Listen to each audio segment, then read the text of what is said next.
never envisioned myself being a burn nurse. And then when I started in the burn center, I was only going to stay for a year, and 36 years later, I was still there. What Ernie Grant didn't realize in 1982 when he walked into the North Carolina Jaycee Burn Center at the University of North Carolina Hospitals was the impact it would have on his life. Working in the burn center is a very challenging but rewarding experience. It was the children that changed Grant's life. Their injuries pushed him to do more than treat their burns. We have a saying in the burn community, at least 95% of all burns could be prevented. And I think that's what drove my career as a preventionist, is getting the word out there, trying to get people to understand that. When I think of Ernie, I think of the scripture that says, "Go and make disciples." And that, I think, sums up Ernie's work for us in the fire prevention business, is he has a life of going out and making disciples to carry the word about fire prevention throughout our country and even the world. Hello, I'm Dr. Ernest Grant, Outreach Clinician at the North Carolina Jaycee Burn Center at UNC Hospitals.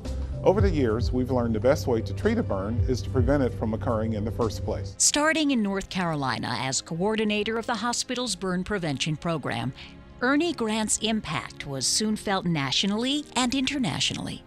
It is now my pleasure to give the 2015 Chairman's Report. This is my opportunity to thank you for being a part of NFPA. Ernie Grant has held many distinguished positions, including NFPA Chairman, an officer of the American Burn Association, and first elected male president of the American Nurses Association. In each role, he brought both passion and compassion. All reasons why CFSI and IFSTA selected Ernie Grant for the 2019 Dr. Ann W. Phillips Award for Leadership in Fire Safety Education. Dr. Ann Phillips was advocating for public education in the fire service and risk reduction when it was not a popular trend or theme. She was a physician.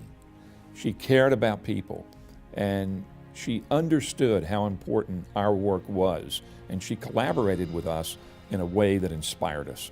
Ann Phillips was one of those individuals that I admired very much as well. I just see him as a kindred spirit with Dr. Phillips, because they both have a fierce dedication to excellence in burn care, but also a fierce dedication to prevention. And they have taken the role of burn care and connected it with prevention in their work.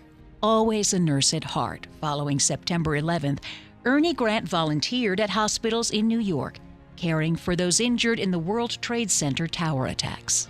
As a result, he was named the Nurse of the Year by President George W. Bush. Preventing burns and simply helping people is a passion of Dr. Ernest Grant of the NCJC Burn Center in Chapel Hill.